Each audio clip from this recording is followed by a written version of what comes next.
எல்லாருக்கும் வணக்கம். Cheese kitchen click பண்ணதுக்கு ரொம்ப நன்றி. இன்றைக்கி சீஸ் கிச்சன் சேனலில் வந்து ஹோட்டலில் செய்கிற சாம்பார் சாதம் எப்படி செய்கிறது அப்படின்னு தான் பார்க்க போகிறோம். அப்படியே ஹோட்டல் சுவையில் காய்கறிலாம் போட்டு செம டெலிஷியஸாக இருக்கும் இந்த சாம்பார் ரைஸ். இதை எப்படி செய்கிறது அப்படின்னு பார்க்குறதுக்கு முன்னாடி மறக்காமல் சீஸ் கிச்சனுக்கு சப்ஸ்கிரைப் பண்ணுங்கள், லைக் பண்ணுங்கள், உங்கள் நண்பர்களுக்கும் இந்த வீடியோ ஷேர் பண்ணி விடுங்க. இப்போ வாங்க வீடியோக்குள்ளே போகலாம். குக்கரில் வந்து நெய் சேர்த்துக்கிறேன். நெய்யில் துவரம்பருப்பு சேர்த்துக்கிறேன். இந்த துவரம்பருப்பை நெய்யில் ஒரு 1 to 2 minutes வந்து சாட்டே பண்ணிக்க போகிறேன்.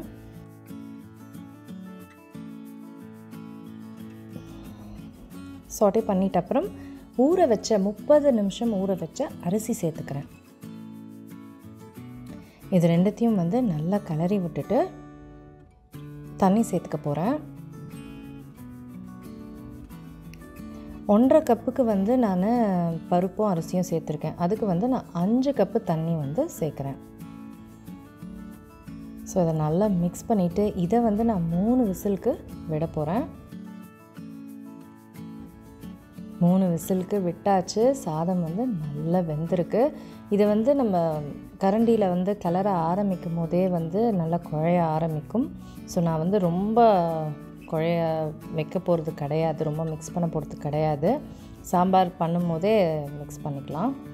இப்போது அதே குக்கரில் வந்து காய்கறி என்னென்ன காய்கறி வேணுமோ அதெல்லாம் நான் சேர்த்துக்கிறேன். அதுக்கப்புறம் தக்காளியும் பச்சை மிளகாவும் சேர்த்துக்கிறேன். உங்களுக்கு என்ன காய்கறி வேணுமோ அதை நீங்கள் வந்து சேர்த்துக்கலாம். இப்போ இதில் வந்து தண்ணி சேர்த்து ஒரு 50% குக் ஆகிற வரைக்கும் விட்டுற போகிறேன். இப்போ ஒரு 50% வரைக்கும் குக் ஆகிடுச்சு.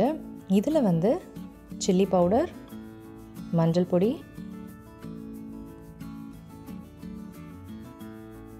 சாம்பார் பவுடர்,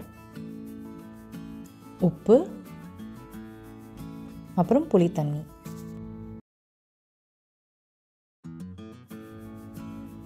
இதை வந்து நல்லா கிளறிட்டு இன்னும் வந்து ஃபுல்லாக குக் ஆகிற வரைக்கும் அப்படியே விட்டுற போகிறேன். நல்லா ஃபுல்லாக குக் ஆகிடுச்சு. வெஜிடபிள்ஸ் எல்லாமே நல்லா குக் ஆகிடுச்சு. இதில் வந்து குக் பண்ண அரிசியும் பருப்பையும் வந்து சேர்த்துக்கிறேன். இதை வந்து இன்னும் ஒரு டம்ளர் தண்ணி சேர்த்துட்டு நல்லா மிக்ஸ் பண்ணிக்க போகிறேன்.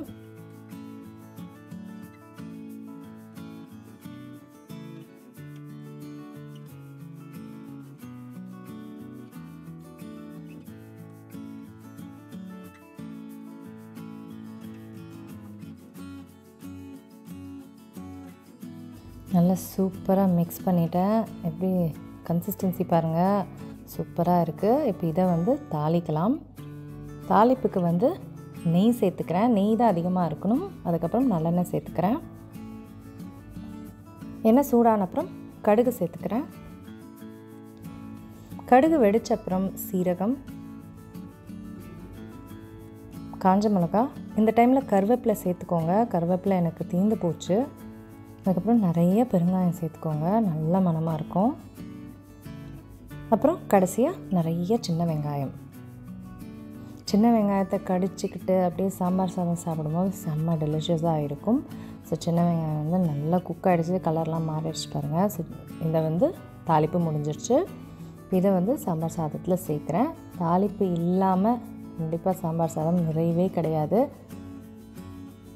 ஸோ எல்லா தாளிப்பையும் சேர்த்துக்கோங்க. கடைசி வரைக்குமே நான் எடுத்து சேர்த்துக்கிறேன். எல்லாமே பயங்கர டெலிஷியஸாக இருக்கும்.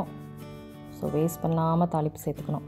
ஸோ அவ்வளோதாங்க, ஹோட்டல் ஸ்டைல் சாம்பார் சாதம் முடிஞ்சிருச்சு. செம்ம டெலிஷியஸாக இருக்கும். கண்டிப்பாக ட்ரை பண்ணி பாருங்கள். அதே டெக்ஸ்டரும் அப்படியே இருக்குது பார்த்தீங்களா, ரொம்ப டெலிஷியஸாக இருக்கும். நான் உங்களை சீக்கிரமாக அடுத்த வீடியோவில் சந்திக்கிறேன். வணக்கம். இருங்க எங்கே போகிறீங்க? இந்த 2 வீடியோஸும் கண்டிப்பாக உங்களுக்கு பிடிக்கும். கிளிக் பண்ணி பாருங்கள்.